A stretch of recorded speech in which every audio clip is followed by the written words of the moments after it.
النادي الاهلي يخلد شهداء مجزرة بورسعيد من خلال لوحة على بوابة نادي الاهلي زي ما احنا شايفينها، فيها صور شهداء مجزرة بورسعيد من 72. وزي ما احنا عارفين ان النهارده الحكم في هذه القضية، وكان الحكم بسم الله الرحمن الرحيم. بعد الاطلاع على الاوراق والمادة 381 من قانون الاجراءات الجنائية، قررت المحكمة وباجماع اراء اعضائها باحالة اوراق كل من السيد محمد رفعت مسعد الدنف وشهرته السيد الدنف، محمد رشاد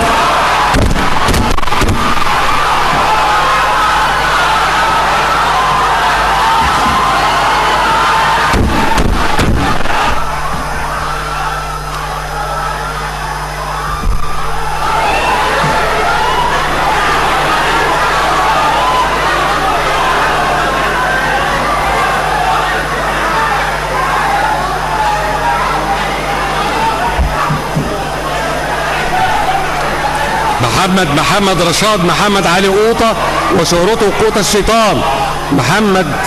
السيد مصطفى وشهرته مناديله، السيد محمود خلف ابو زيد وشهرته السيد حسيبة، محمد عادل محمد شحاتة وشهرته محمد حمص، احمد فتحي احمد علي مزروع وشهرته المؤة، هشام البدر محمد محي الدين وشهرته هشام الفلسطيني، محمود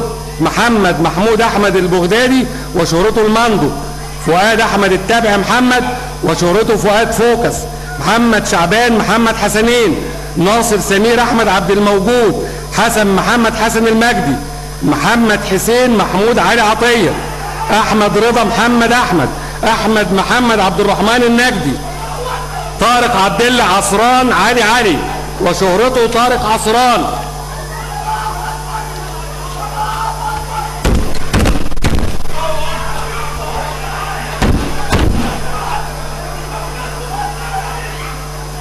طارق عبد الله عصران علي وشهرته طارق عصران، عبد العظيم غريب عبده وشهرته عظيمه، محسن محمد حسين الشريف وشهرته محسن القص، وائل يوسف عبد القادر محمد وشهرته وائل سيكا، محمد دسوقي وشهرته الدسه، محمود علي عبد الرحمن صالح لفضيله مفتي جمهوريه مصر العربيه لاخذ الرأي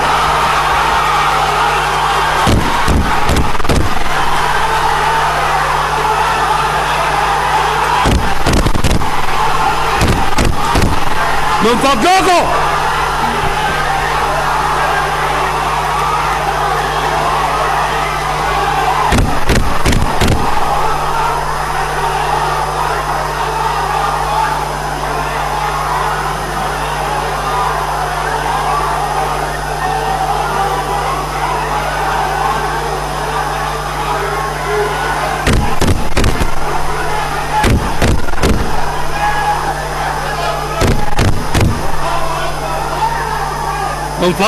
من فضلكم لفضيلة مفتي جمهورية مصر العربية لأخذ الرأي الشرعي، وحددت جلسة 9/3/2013 للنطق بالحكم لجميع المتهمين مع استمرار حبس المتهمين المحبوسين، واستمرار العمل بقرار حظر النشر الصادر بجلسة 12/12/2012، وتكليف النيابة العامة في شخص ممثلها الحاضر بالجلسة تحريك الدعوة الجنائية قبل كل من خالف قرار حظر النشر ايا كان موقعه. رفعت الجلسة.